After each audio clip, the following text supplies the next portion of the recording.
We've been covering for months the pandemic worsening a growing mental health crisis in this country. And that is certainly true for kids. Today, we're launching a new effort to help families, adding mental health experts to our lineup of trusted medical voices. And tonight, we begin by welcoming Dr. Erica Lee, psychologist at Boston Children's Hospital. Dr. Lee, thank you so much for joining us. Right out of the gate, last October, the American Academy of Pediatrics joined two other medical associations in declaring a national state of emergency in children's health. Do you believe now, 6 months later, we're still in that crisis? That's a great question, and thank you for having me. I would say that children and teens continue to be under a great deal of stress, and this is why we continue to see higher numbers of youth who are reporting depression symptoms, anxiety symptoms. And this is particularly true for those kids who are experiencing more stressors to begin with, because they're at greater risk. So these are the kids who have medical or psychiatric conditions, they're experiencing socioeconomic stress, or they have lingering effects from the ongoing pandemic, such as loss or disruptions to activities or routines. You know, our youth are already more vulnerable given the fact that they're still growing, they're going through so many developmental changes on their way to adulthood. We need to prioritize youth mental health.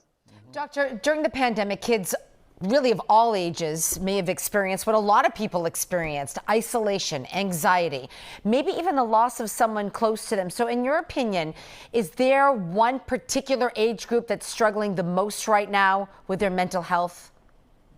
I think that adolescents continue to be quite vulnerable. You know, they're navigating a period of development that's already quite tricky to begin with.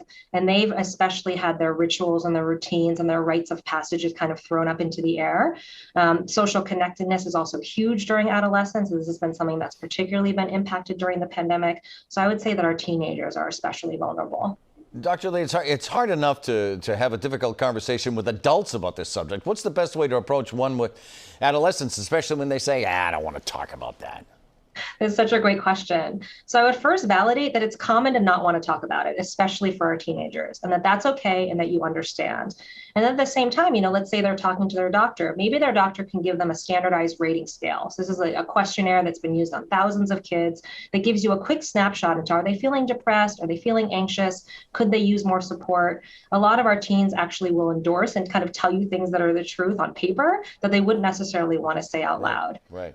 Doctor, I love this question, and I think it's an important one. A lot of parents think we're parents, and we know our kids best, and we hope that we do, and that maybe we're the only ones who can help them. But in your experience, what are the signs that it's time to bring someone else in, like a doctor or a psychologist or a psychiatrist? I love that this is on your mind, because sometimes it is helpful, even though parents know their kids so well, it can be helpful to give your child space to talk about the hard stuff with someone who's not a family member. So what I always say is look at your child's overall functioning, right? Everyone has times when they're sad, when they're worried, when they're frustrated, when they have a hard time controlling their mood.